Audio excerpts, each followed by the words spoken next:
Hello, പ്രഥമന്മാരിൽ പ്രഥമനായ അടപ്രഥമൻ, അതാണ് നമ്മൾ ഇന്ന് ഉണ്ടാക്കാൻ പോകുന്നത്.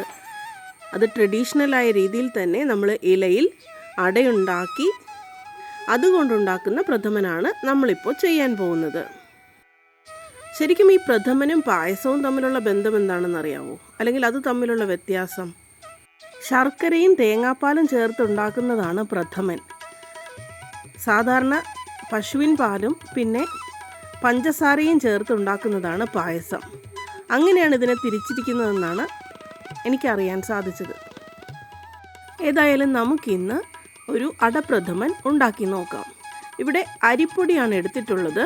1/2 കിലോൻ്റെ ഒരു അരിപ്പൊടി പാക്കറ്റാണ് നമ്മളിവിടെ ഇതിനായി ഉപയോഗിക്കുന്നത്. കേരളത്തിൽ പലയിടത്തും ഈ അടപ്രഥമൻ പ്രധാനി തന്നെയാണെങ്കിലും കാല വ്യത്യാസമനുസരിച്ച് ഇതിൻ്റെ ഉണ്ടാക്കുന്ന രീതിക്ക് ചില വ്യത്യാസങ്ങളൊക്കെ ഉണ്ട്. അങ്ങനെ ഈ ഭാഗത്ത് ഞങ്ങളുടെ നാട്ടിലൊക്കെ ഉണ്ടാക്കുന്ന ഒരു രീതിയിലാണ് നമ്മളിവിടെ ഉണ്ടാക്കുന്നത്. അതിലേക്ക് കുറച്ച് ഉപ്പ് ചേർത്തിരുന്നു. ഇപ്പോൾ ചേർക്കുന്നത് നെയ്യാണ്. നെയ്യ് ഉരുക്കിയതാണ് ഇപ്പോൾ ചേർത്തത്. ഇനി അതിലേക്ക് 2 ഞാലിപ്പൂവൻ പഴമാണ് ചേർക്കുന്നത്. അതിനുശേഷം ഇതെല്ലാം കൂടെ നന്നായിട്ട് കൈകൊണ്ട് ഞെരടിയെടുക്കും. ചില സ്ഥലങ്ങളിൽ തേങ്ങാപ്പാൽ ചേർത്താണ് ഇത് കുഴച്ചെടുക്കുന്നത്. പക്ഷേ ഇവിടെ നമ്മൾ വെള്ളം തന്നെയാണ് അതിനായി ചേർത്തത്. ആദ്യം ഈ പഴം നന്നായി ഇതിലേക്ക് ഞെരടി പിടിപ്പിച്ചതിന് ശേഷമാണ് നമ്മൾ ഇതിലേക്ക് വെള്ളമൊഴിച്ച് ഇതൊന്ന് കുഴച്ചെടുക്കുന്നത്.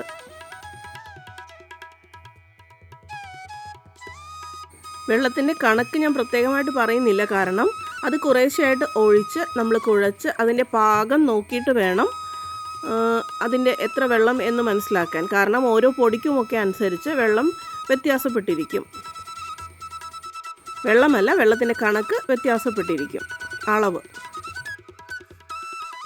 അത് കുഴച്ച് പോകെ കട്ടകളില്ലാതെ ഇങ്ങനെ ഉടച്ച് ഒരു ദോശമാവിൻ്റെയൊക്കെ കൺസിസ്റ്റൻസിയിൽ നമുക്ക് ഈ മാവ് കിട്ടണം. കാരണം ഇത് കോരി ഒഴിച്ചാണ് നമുക്ക് അടയുണ്ടാക്കാനുള്ളത്. അപ്പോൾ എത്രത്തോളം നേർത്ത അടയുണ്ടാക്കുമോ അത്രത്തോളം നമുക്കിത് ഈ പ്രഥമന് രുചി കൂടും. ഇതിലെ ഓരോ സ്റ്റെപ്പും പ്രധാനപ്പെട്ടതാണ്, കുറച്ച് ബുദ്ധിമുട്ടേറിയതുമാണ്.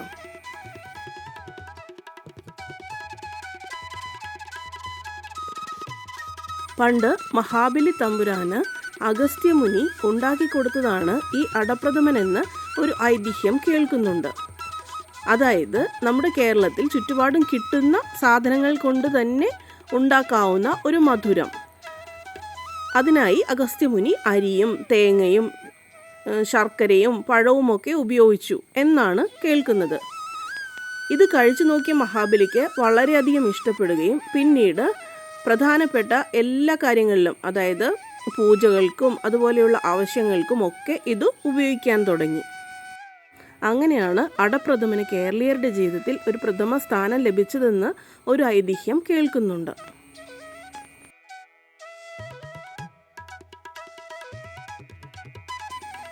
ഇതിലേക്ക് ചേർക്കാനായി 4-5 ഏലക്കായും ഒരു ചെറിയ കഷ്ണം ചുക്കും കുറച്ച് ജീരകവും കൂടെ ഞാൻ എടുക്കുന്നുണ്ട്. ഇതെല്ലാം കൂടെ മിക്സിയുടെ ജാറിലിട്ട് പൊടിച്ചെടുക്കുകയായിരുന്നു. ആദ്യം പൊടിച്ചപ്പോൾ തരിതരിപ്പുണ്ടായിരുന്നു. പിന്നീട് കുറച്ച് പഞ്ചസാരയും കൂടി ചേർത്ത് ഇത് പൊടിച്ചെടുത്തു. ഇനിയാണ് ഇലകളുടെ മേളം. പ്രഥമനുണ്ടാക്കുന്നതിൽ ഏറ്റവും പണിപ്പാടുള്ളൊരു പണിയായി കരുതുന്നത് ഈ ഇലകളിൽ നമ്മൾ അട ഉണ്ടാക്കിയെടുക്കുന്നതാണ്. അതിനായി ആദ്യം തന്നെ വലിയ വാഴയിലകൾ എടുത്തു. ഇനി അതിൻ്റെ നടുഭാഗത്തുള്ള തണ്ട് ഒഴിവാക്കി 2 സൈഡിൽ നിന്നും നമുക്ക് വാഴയിലകൾ ഇങ്ങനെ മുറിച്ചെടുക്കാം. അതിനുശേഷം അത് ക്ലീൻ ചെയ്തെടുക്കണം.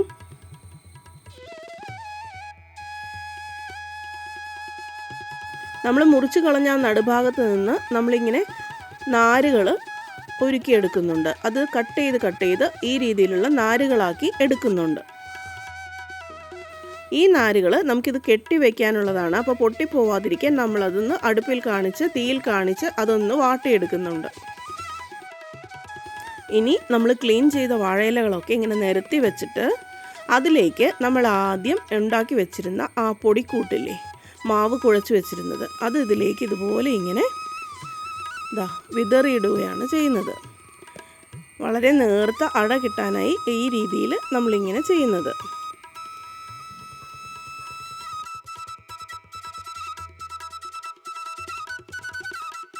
അങ്ങനെ മുഴുവൻ ഇലകളിലും ഈ രീതിയിൽ മാവ് കോരി ഒഴിച്ചതിന് ശേഷം അതിൻ്റെ ഒരു സൈഡിൽ നിന്ന് ഇങ്ങനെ ചുരുട്ടിയെടുക്കണം.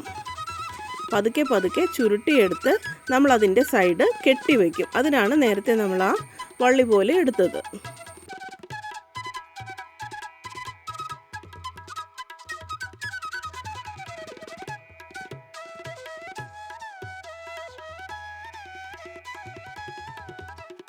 ചുരുട്ടിയെടുത്ത് കെട്ടിയും കെട്ടാതെയും ഒക്കെയുള്ള ചുരുളുകൾ നമ്മൾ ഇവിടെ ഒരു പാത്രത്തിലാക്കി എടുത്തു വെച്ചിട്ടുണ്ട്.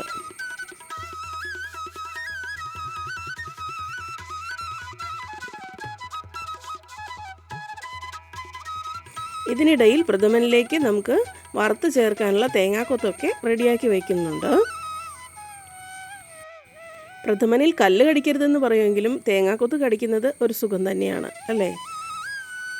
തേങ്ങാക്കൊത്ത് കൂടാതെ കശുവണ്ടിയും മുന്തിരിയും ഒക്കെ നമ്മൾ ചേർത്ത് വറുത്തെടുത്ത് വയ്ക്കുന്നുണ്ട്. ഇതാദ്യമേ ചെയ്തു വെച്ചതാണ്, അവസാനം ചെയ്താലും മതി. ഇതിനിടയിൽ നമ്മളൊരു വലിയ ചരുവം എടുത്ത് അതിൽ വെള്ളം ഒഴിച്ച് തിളക്കാനായി വെച്ചിരുന്നു. ആ വെള്ളം തിളച്ചു തുടങ്ങിയപ്പോൾ നമ്മൾ ആദ്യം കെട്ടിവെച്ചിരുന്ന ഓരോ ചുരുളുകളും ഈ വെള്ളത്തിലേക്ക് നമ്മൾ ഇട്ട് കൊടുക്കുകയാണ്. ഇലച്ചുരുളുകൾ ആ വെള്ളത്തിൽ കിടന്ന് നന്നായിട്ട് തിളച്ച് മറിഞ്ഞ് വെന്ത് വരുന്നുണ്ട്.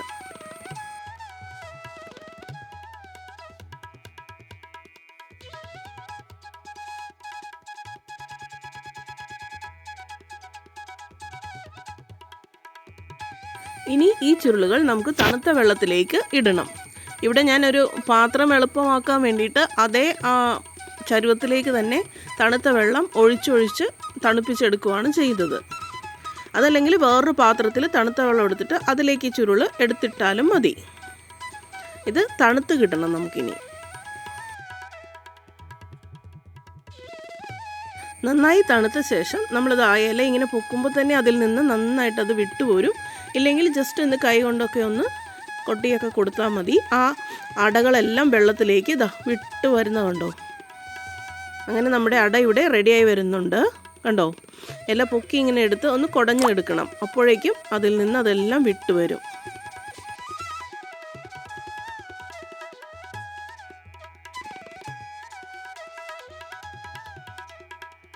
അങ്ങനെ അടകൾ എടുത്തതിന് ശേഷം ആ ഇലകളൊക്കെ നമുക്ക് കളയണം. നമുക്ക് കിട്ടിയ ഈ അടകളെല്ലാം നമ്മൾ ഒരു കഞ്ഞിയൊക്കെ ഊറ്റുന്ന രീതിയിലുള്ള ആ ഒരു ഹോൾസുള്ള പാത്രത്തിലേക്കിട്ട് അതിൽ നിന്നുള്ള വെള്ളമൊക്കെ ഊർത്തി കളഞ്ഞ് ആ അടയായിട്ട് നമുക്ക് എടുക്കാൻ പറ്റും. ചെറുതായിട്ട് വേണമെങ്കിൽ ഒന്ന് പൊട്ടിച്ചു കൊടുക്കാം. ഇനി നമുക്ക് ശർക്കര ഉരുക്കിയെടുക്കണം. ഇത് 1/2 കിലോയേക്കാളും കുറച്ചുകൂടി കൂടുതൽ ശർക്കര മാത്രമാണ് എടുത്തത്. കാരണം ഭയങ്കര മധുരമുള്ളൊരു ശർക്കരയായിരുന്നു. അതാദ്യം ഒന്ന് നമ്മൾ ശകലം വെള്ളം കൂടി ചേർത്തിട്ട് അതൊന്ന് അലിയിച്ചെടുക്കുകയാണ്.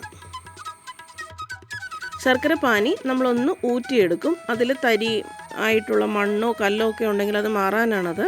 അതിനുശേഷം അത് വീണ്ടും നമ്മൾ അരിച്ച് ഉരുളിയിലേക്ക് ഒഴിക്കുകയാണ്.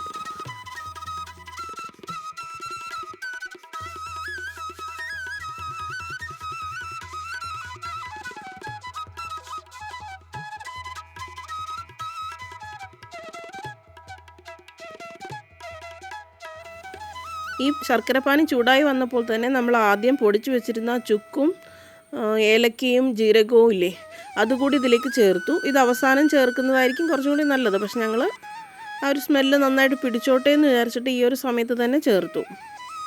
അത് അവസാനം ചേർത്തിട്ട് അടച്ചു വെച്ചാലും മതി. ഇനി ഇതിലേക്ക് കുറച്ച് നെയ്യ് കൂടി ചേർക്കണം. ഇപ്പോൾ ആ നെയ്യ് ചേർത്തിട്ട് ഒന്ന് ഇളക്കിക്കൊണ്ടിരിക്കുകയാണ്, തിളച്ചുകൊണ്ടിരിക്കുകയാണ്. ആ നെയ്യ് കംപ്ലീറ്റ് ആയിട്ട് അതിലേക്ക് ചേർത്ത് ഇനി നമുക്ക് എടുത്തു വെച്ചിരുന്ന അട ഇതിലേക്ക് ചേർക്കാം.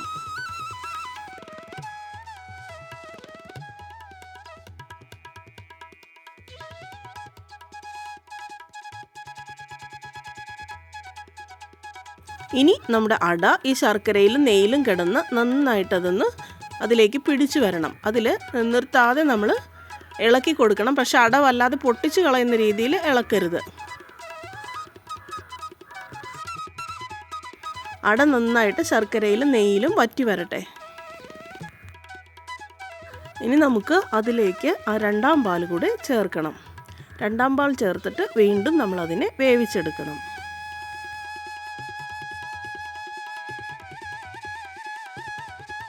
അങ്ങനെ വേവിച്ച് വറ്റിച്ച് പ്രഥമൻ ഏതാണ്ട് റെഡി ആയിട്ടുണ്ട്. അവസാനം നമുക്ക് ബാക്കി വെച്ചിരുന്ന ആ ഒന്നാം പാൽ കൂടി ഇതിലേക്ക് ചേർക്കണം.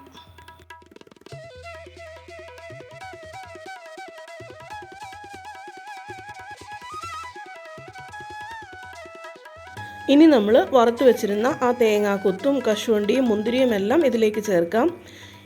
വേണമെങ്കിൽ ആ ചുക്ക് ഏലക്കയൊക്കെ പൊടിച്ചതും ഈ സമയം തന്നെ ഇതിലേക്ക് ചേർത്തിട്ട് നമ്മളൊന്ന് അടച്ചു വെച്ചാൽ മാത്രം മതി. അങ്ങനെ പ്രഥമന്മാരിൽ പ്രഥമനായ അടപ്രഥമൻ ഇവിടെ റെഡി ആയിട്ടുണ്ട്. ഇനിയും നല്ല നല്ല വീഡിയോകളുമായി നല്ല നല്ല റെസിപ്പികളുമായി ഉടനെ വരുന്നതായിരിക്കും. Thank you. സബ്സ്ക്രൈബ് ചെയ്യണേ.